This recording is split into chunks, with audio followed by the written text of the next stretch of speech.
ಶ್ಲೋಕ ಬರುತ್ತದೆ ಎಂದು ನಿಮಗೆಲ್ಲರಿಗೂ ಆಶ್ಚರ್ಯವಾಗಿರಬೇಕಲ್ಲ. 3ನೇ ಸೋಮವಾರ ನಮ್ಮಂತ ಖಳನಾಯಕರು ಹುಟ್ಟೋದಂದ್ರೇನು, ನಿಮ್ಮನ್ನು ಮಟ್ಟ ಹಾಕೋದಂದ್ರೇನು, ಯುಗದಲ್ಲಿ ಯುದ್ಧಕ್ಕೆ ಸಿದ್ಧನಾದ ಶಿಖಾಮಣಿಗಳನ್ನು ಸದ್ದಿಲ್ಲದೆ ಸಮಾಧಿ ಮಾಡಿ ಇತಿಹಾಸವನ್ನೇ ಸೃಷ್ಟಿಸುವ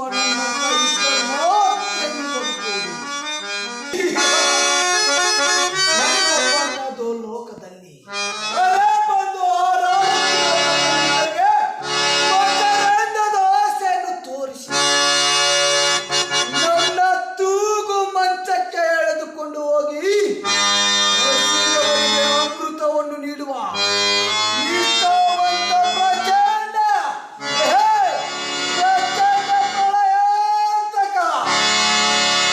ಗರ್ಭದಲ್ಲಿರುವಾಗಲೇ ಕೈಯಲ್ಲಿ ಮಚ್ಚು ಹಿಡಿದು ಹುಟ್ಟಿರುವ ಈ ಹಿಟ್ಲರ್ ಹೆಸರು ಕೇಳಿ ಮಲಗಿರುವ ಹೆಣ ಕೂಡ ಒಮ್ಮೆ ಯಾಕೆ ಗೊತ್ತಾ, ಎದೆಗೆ ನನ್ನ ಒಂದು ಮಚ್ಚು ಬೀಸಿದರೆ ಸಾಕು ಅವನು ಮತ್ತೆ ಹುಟ್ಟಿ ಬಂದಿರುವುದು ಈ ಚರಿತ್ರೆಯೇ ಇಲ್ಲ. ಕೋಟಿ ಕೋಟಿ ಹಣವನ್ನು ಸಂಪಾದಿಸುತ್ತಿರಲ್ಲ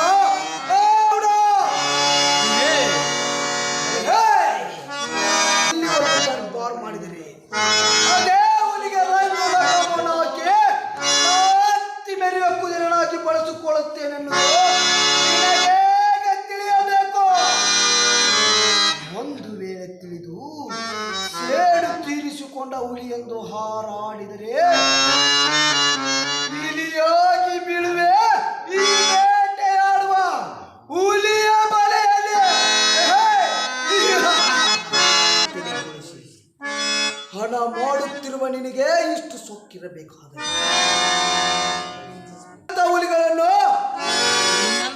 ಇನ್ನು ನಿನ್ನಂತ ಹುಲಿಗಳನ್ನು ಗುರಿಯಿಟ್ಟು ಹೊಡೆದು ಅದರ ಹಸಿ ಮಾಂಸವನ್ನು ಜಿಗಿದು ತಿನ್ನುವ ನನಗೆಷ್ಟಿರಬೇಡ. ನನ್ನ ಕೋಟೆ ವೀರನ ಕೋಟೆಗೆ ಊಟವನ್ನು ಜಡೆದು ನಿನ್ನ ಸರ್ವಾಸ್ತಿಯನ್ನು ದೋಚಿಕೊಂಡು ಚಕ್ರವರ್ತಿ